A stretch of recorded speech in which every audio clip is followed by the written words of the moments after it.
I'm going to give you some facts and statistics that are easily checkable, so feel free. Men and boys are more likely to drop out of high school and to not pursue higher education. When you take into account prison RAPE statistics, men are just as likely to be the victims of RAPE compared to women. Men are about 3 times more likely to commit unalive. Divorced men are about 9 times more likely. The statistics show that men are just as likely to be abused by a spouse or domestic partner. The only reason that some statistics don't reflect that is because men are a lot less likely to report it. On that same train of thought, there's no such thing as a battered men's shelter. Men are more likely to have their children taken away from them in court, even if the man is considered more than competent and more than capable. Men are more likely to be given harsher sentences for the same crime compared to a woman. Men are more likely to die on the job. Men are also more likely to take jobs that are considered dangerous. For a long time, and I think even now, men were the only ones who had to enlist in the draft. A big part of the problem is that men hold no intrinsic value. A woman is valued by the fact that she can curate new life. Men are only valued by how much we can either provide or protect. A man that cannot do either is considered worthless. There are women that make it extremely hard for men to be fathers. There are women that make it as difficult as possible for a man to be in that child's life. There are women that make it weird to come pick up the kid. There are women that use the kid as a pawn. There are women that will not let the man see the kid if he doesn't have his money on time. There are women that only look at these men as checks and then they turn around and say, he's a deadbeat. No, he lost his job last month, so he didn't have a 550, so you say he can't see his kid, and then you know what, I might not have the money, but guess what, I got the time. Really find this fascinating is, what was it, 80% of the women go for 20% of the guys.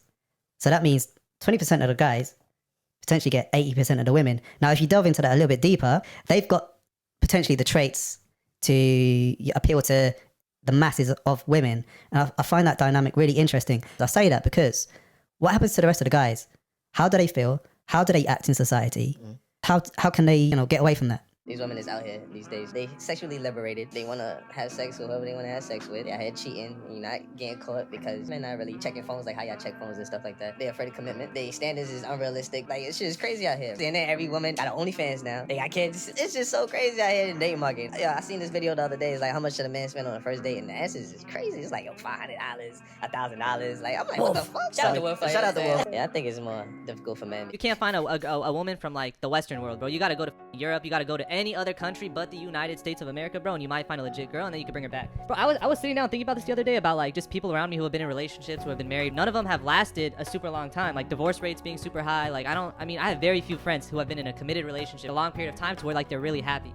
People have been together, let's say like 10, 15 years or whatever, and they're still together, bro. Most of the time it's just because they want a companion, they don't want to be alone. They're more like roommates and stuff. But I feel like when I go over to like Europe and I see, I don't know, like family, friends, whatever, people have been in a relationship for a long time, bro, they actually love each other. They actually care about each other. Out here, it's not like that, bro. It's always tied to like money. It's tied to like status. Western women are definitely different than girls from like other parts of the world. Yeah. A faithful woman in America at this time? All right. If your woman faithful, it's because she ain't got no options. She built bad. You have no rights that she's bound to respect, and she feels no remorse, like she shouldn't even go to jail for killing you. She thinks that it's perfectly okay to tell you that you can't go anywhere.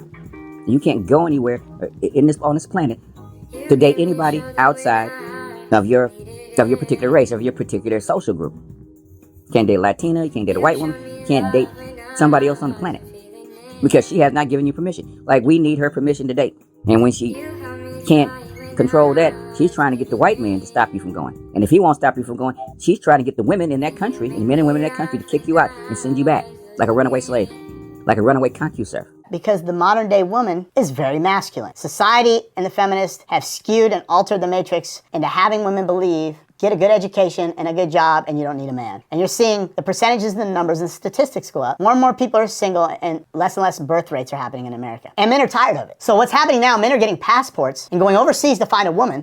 A percentage of our women are agent provocateurs because they play a role in the oppression and the misandry of black men. They play a role when it comes down also to policy making. This last election, Shay, you saw it manifest full hand, where they didn't vote for the community, but they voted for themselves. Many were saying chucks and pearls. They were saying chucks and pearls. They weren't talking about chucks and pearls as related to black boys, black girls, and the black community as a collective. But Shay, when it comes down to servitude, then you said black men should be leaders in that community as it relates to them. So a lot of our women have a very, what I call, dichotomous thinking. It's not all. Shout out to the good sisters. But many have dichotomous thinking. When it comes down to power, it's about individualism. When it comes down to servitude, it's about the group collective. So when people say, we're a true patriarchy, we were never a true patriarchy. America, when it relates to black men in power, was never a true patriarchy. It was it was a quasi shape, or it has some patriarchal elements, but it was not a bona fide patriarchy. Verbal aggression. When your woman is verbally aggressive towards you, that is emotional abuse. What is verbal aggression? Insults, name calling you out your name. You're a bitch, you're a punk, you're a pussy, boy, whatever else they call you to fuck with your psyche and to fuck with your emotions. You know, yelling at you, cursing at you. You piece of shit. You're a bitch. You fucking this. You fucking the women. Y'all be letting women talk to y'all like this, especially in public. That's wild. But insults, putting you down, name calling, this type of shit is emotional abuse. And one of the things I've heard most consistently from black men who practice this is that sex growing up, in particular to the United States, particular to the black community, was always about her pleasure. Your value as a man was determined based on how well you pleased her. How not only did you figure out her kink, but of course the second part of that is performing, right? And so many men have reported that the sex act is all about pleasing her. Even in, from high school on, I've heard men talking about this kind of starfish dynamic where a woman will just lay there and expect you to perform. And we have, in many ways, adapted to this model and measured our sexual prowess and the degree to which we experience sexual pleasure based on how much she is pleasured. Some of these brothers who have broken away from that and started to date internationally have talked about how they've kind of left that dynamic alone and allowed themselves to experience pleasure rather than defining sex simply as something that pleases her. I think you'd be surprised how many men have this experience, even though it's not something we publicly talk about, and it's definitely not something you see in movies or television shows. But even in the era I came up in the 80s, we were told in many ways, through the music, through the videos, the movies, the conversation around seduction and love was all about, when it came to sex anyway, how well you pleased her, how many hours you performed for, and whether or not you were physically pleasing, and all the aesthetics of your body were up to snuff, all these kind of things. But it was never about men's pleasure. Our pleasure was supposed to be gotten from how well we pleasured her. And the conversation she had with other women was always suited around, obviously, how well you did. Really, the black community is a gynocracy, but a gynocracy is a dysfunctional matriarchy. It's really not a matriarchy. It's really not a gynocracy, because technically, to be a gynocracy, they have to be enforcing the will, which is really because we're really occupied by a higher thing, which is white supremacy. And every time draws power from white supremacy, they are betraying black men. And it is actually an unforgivable betrayal. When a calls the police on a black man, because here's the thing, and I'm going to tell you why. You choose to be in that relationship with that dude. If you call the police on a black man to check him, that's unforgivable. That's unforgivable. When you abort a child, real talk, that should be in the unforgivable too. I don't want to hear about dudes raising their kids, because y'all don't pick for dudes to raise their kids. Y'all pick the dudes y'all want to have sex with. That's the difference. There are certain things that women do that's casual that really should be unforgivable. It's actually worse than a dude slapping a woman to the ground. It really is. But because they're women, it's allowed. And women buy into that even when the stuff is done. Honestly, a woman knowingly sleeping with a married man to another black woman, that should be unforgivable. But the sisterhood accepts that because they believe in man sharing. The black community is like a matriarchy, is like a gynocracy, it's like matriarchy. I say matriarchy because I don't want to fucking explain the difference with you niggas. All right, so I put that long montage at the beginning and notice it was not just black men. It was white men, and it was a couple of men. I'm not sure what race they were. But this is an overall situation that we got going on right now. This is not like one group of men. This is a growing number of men overall. And what I'm wondering is, what has happened to men? I'm seeing a growing number of men, once again, from all races, who just, for lack of a better term, it just seems like they're defeated and weak and identifying themselves as victims. Like you hear all the talk. Oh, 80% of the women only want 20% of the men, and women are asking you out on dates just so they can get free food out of you, and they don't respect you, and they don't want to love you, they don't want to marry you, and they're mean, and they're not nice to you, and they're disrespectful, and you can't trust them. And it's a gynocracy, and it's a system of white supremacy, and feminism is destroying men, and men don't have rights, and men don't have privileges, and men are doing all this emotional labor and child alienation, and the laws against the men, and the system against the men, and the matrix against. It's like, what is going on? What's going on? I can't believe that there are so many men who are so comfortable identifying themselves as victims. The system is victimizing me. The government is victimizing me. And feminism is victimizing, and women are victimizing me. And race is, man, what's going on? Like, for real. Like, this girl, like, I could have, if I really wanted to, I could make like a 10-hour video of just men talking about how there's so much of a victim, and they're doing all this emotional labor, and women are so mean to them and disrespect. What's, man? And I'm not here to bash or to clown. I'm gonna be 100% transparent with y'all. I've been in some bad spots in life. I've been in situations where, and some of y'all gonna know what I'm talking about, where you're alone in the room, by yourself, listening to some YouTube video, or listen to a certain type of music that you listen to when you're down and life has kicked you in the rear end, and you're sitting there with your sitting there by yourself on the floor, got the same stuff on repeat over and over again, sitting there with your cheap whiskey. You know what I'm talking about? That I think it's called what? Early Times or Kentucky Gentleman. But no, Kentucky Gentleman might even be too expensive. When I say cheap dark liquor, I mean cheap. I mean like you can get a big bottle for like $9. I mean you drinking some real cheap stuff. And you don't even got a good mixer. Like you don't got no Coke or no sweet tea to mix with it. You got like some random, you got half a yellow Gatorade. Because that's all you got in the fridge. So you drinking some $8 whiskey and mixing it with some lemon lime Gatorade. Like you down and out. You know what I'm saying? I've been there a couple of times. So I'm not bashing. I've been in a situation, man, where you by yourself and you crying, getting drunk off of cheap alcohol and a bad mixer. It tastes terrible. Like, but you drinking it. And you drinking it past drunk. Like you already drunk, you still drinking it. You just finished, I might as well go ahead and finish the whole bottle. Next thing you know in the morning, you gonna regret that in the morning though. I've been there. But you feel like people done turned their back on you, people done lied on you, people done used you, people done left you. You're not where you want to be in life.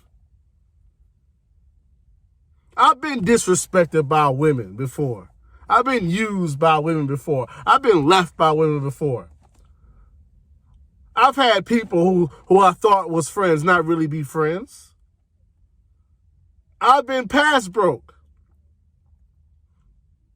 You know what I'm saying? When I say past broke, I mean like I've been in situations where I needed some money to get to broke. I'm talking about the kind of broke to where you got to ask somebody to borrow $20 or borrow $40, but they can't send it to you because your account's in the negative. And so if they send it to you, that overdraft fee is just going to eat up all the money that they sent you, and you're going to be in the same position. So you got to find a way to get to them to get the money because you can't put it in your account. I've been there.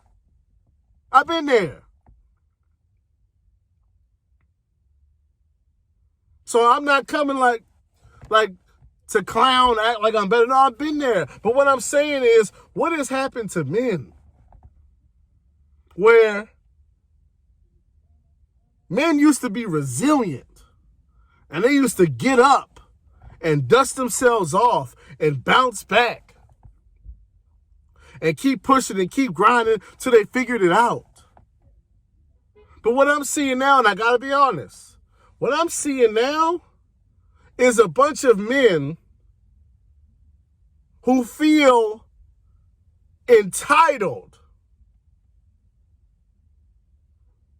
A bunch of men who feel like I'm supposed to get something just because I was born with male parts. That means I'm just supposed to, I'm supposed to get a good paying job. I'm supposed to get nice money. I'm supposed to get a nice car. I'm supposed to get an attractive woman that likes me and submits to me and listens to me and follows. I'm just supposed to get that because I was born a male. And if I don't get it, the system is against me, and it's a gynocracy and a Western woman and feminism and racism and what's going on? Like, for real, what's going on?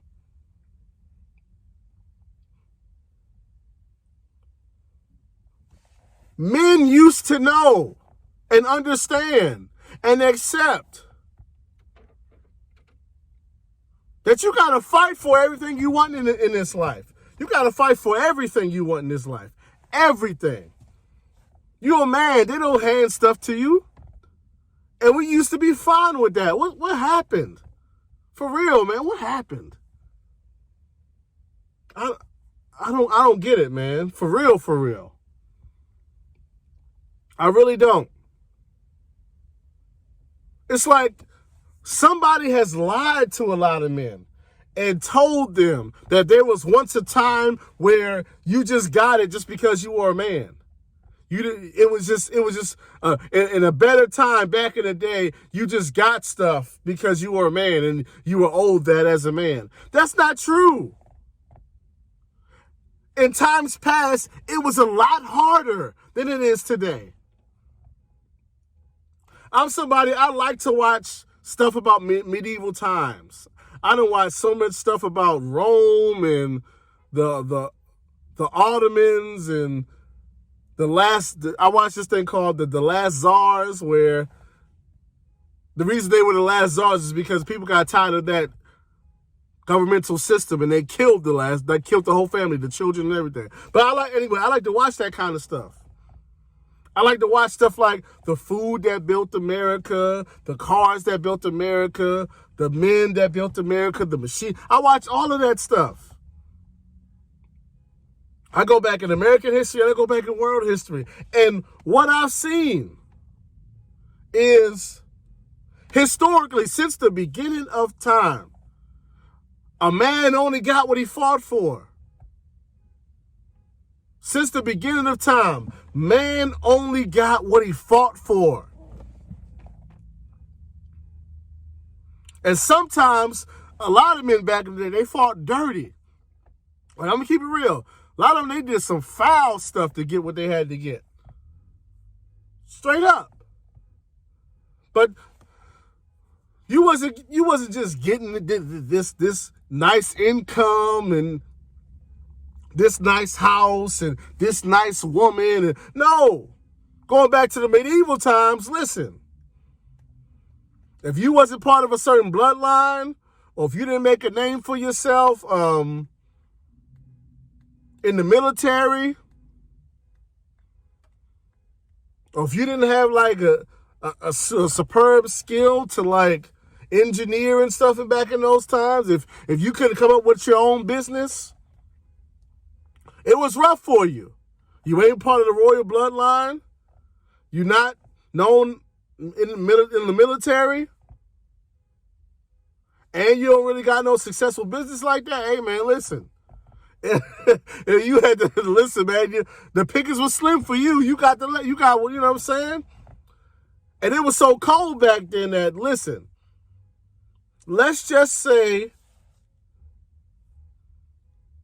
the dude that had the meager farm had somehow his wife was just mad attractive, or his daughter was just mad attractive, and somebody with some clout found out about it. You know what they would do? They would invite the family to court, meaning they would invite the family to the kingdom. And guess what? You had to go. Even though you knew they're inviting you here because they want your woman. And guess what? They're going to take that woman. That's how that's going to go down. So I'm like, it's a lot easier now. It's a lot more civilized now. What a lot of guys are going back to is, oh man, back in the day, you could work at a factory, and working at a factory, you could get a house and a car, and you had a wife and all. Listen, that's true to an extent. But understand, everybody wasn't at the factory. Everybody wasn't at the factory. And guess what? You still had to put in work. Because guess what? If everybody's getting a factory job, that don't change the number of attractive women, quality women that's out there, right? So now having a factory job is the base level. So you still got to have something else on top of that when it comes down to which woman you're going to get. So it was always a competition. It was always a fight. It was always work. So think about it, if you were in Detroit in the 60s and it's everybody working at the factory, okay.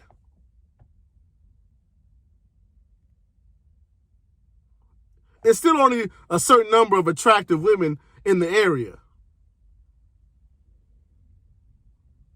Who gonna get them? And how you gonna get them? You can't say, oh, I got the factory job, because everybody over here got the factory job. What else you got? It was always a competition. It's always, men have always had to fight for what they wanted. Always. But here's the thing. It's a lot, that's what I really don't understand. It is so much easier now. Because now you got the military path, you got the college path, you got the skills trade path, you got the entrepreneur path, you got social media and content creation. There's so many different ways to elevate yourself and to make money. You got social media to talk to women and meet women and come across women. It has never been easier than it is right now.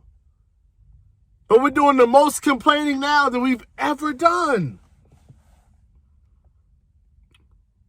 I don't understand. Once again, I've been there.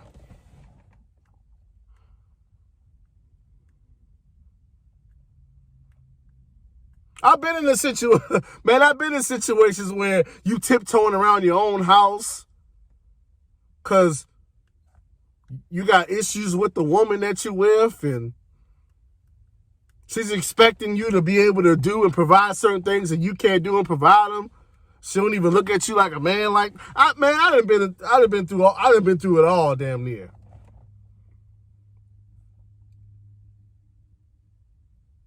But guess what? Crying and complaining and pointing the finger and, oh, it's a gynocracy and I'm a concuserf and these women, feminism and the Western woman. And listen,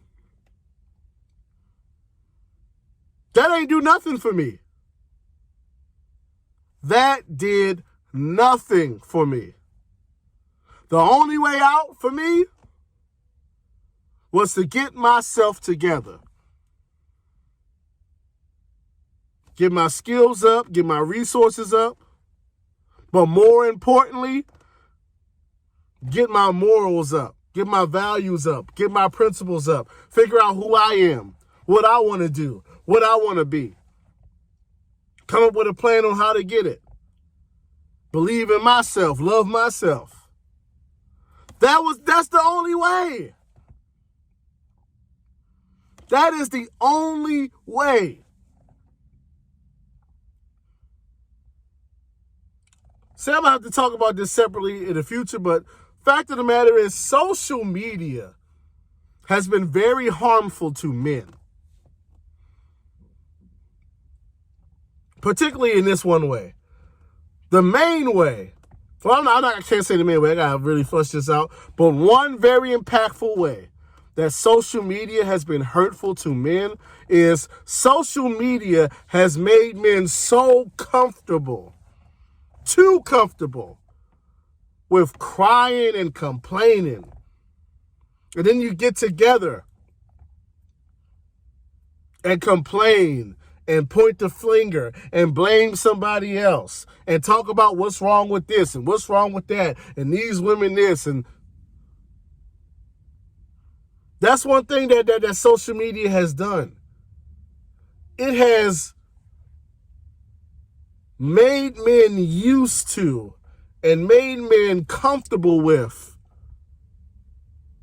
wallowing in their sorrow and having a pity party for themselves, as opposed to getting up, dusting themselves off, and figuring it out.